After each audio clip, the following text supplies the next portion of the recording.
দর্শক, এবার জানাবো খুলনার খবর। সরাসরি যুক্ত হচ্ছেন সহকর্মী রকিবুল ইসলাম মতি। মতি, শেখ হাসিনার পদত্যাগ পরবর্তী আজকের পরিস্থিতি আপনি কেমন দেখছেন, বিস্তারিত জানাবেন।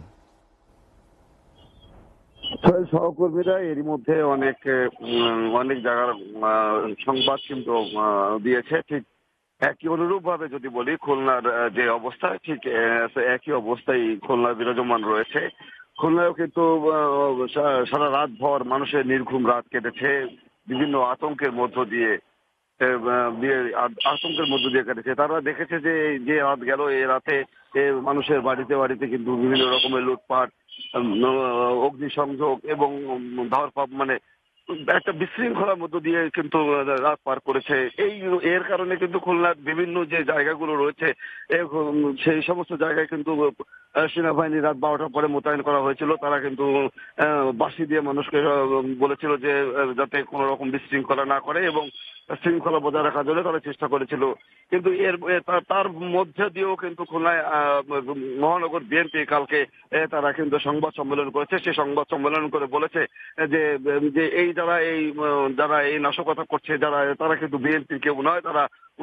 তারা অন্য কোনো গ্রুপের মানুষ। এই সুবিধা নেওয়ার জন্য বিভিন্ন রকম ভাবে তারা এই তাণ্ডব তারা চালাচ্ছে এবং বিভিন্ন বাড়িঘর ভাঙচুর এবং লুটপাট করে তারা নিয়ে যাচ্ছে। তারা মহানগর বিএনপির যে আহ্বায়ক, তিনি বলেছে যে যারা এই কাজ করছে তারা আওয়ামী লীগেরা, এবং তারা রাতে তাৎক্ষণিকভাবে মাইকিং করে কিন্তু সাধারণ জনগণকে কিন্তু তারা সজাগ করেছে। তারা বলেছে এই ধরনের ঘটনা যেখানে ঘটুক না কেন, তারা যেন সেই ব্যবস্থা তাৎক্ষণিকভাবে তারা যেন তাদেরকে ধরে প্রতিহত করে।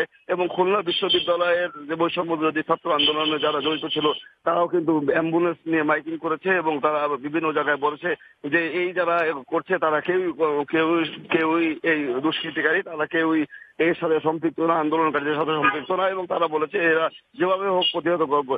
সারা রাত এরকম ঘটনা ঘটার পরেও কিন্তু আজকে কিন্তু মানুষকে তারা বোঝাতে চেষ্টা করেছে যে এই যে কাজ করছে, এই থেকে তারা সবাই যেন নিবৃত থাকে এবং সেটা যেন করে, সেই জন্য তারা কিন্তু বারবার বলেছে।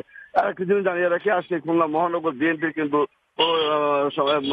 তাদের সমাবেশের কথা রয়েছে এবং 11:30টায় কিন্তু তারা সমাবেশ করবে এবং সে আনুষ্ঠানিকভাবে সেই সমাবেশের মধ্য দিয়ে কিন্তু তারা যে উদযাপন করছে। আরেকটা কথা জানিয়ে রাখি, কয়রা উপজেলায় কিন্তু কালকে বিক্ষুব্ধ জনতারা কিন্তু কালকে কয়রা উপজেলাতে উপজেলার চেয়ারম্যান সহ 3জনকে জনতারা কিন্তু তাদের হাতে আহত হয়েছে এবং পরে নিহতের খবর আমরা পেয়েছি বলে আমরা জানতে পেরেছি।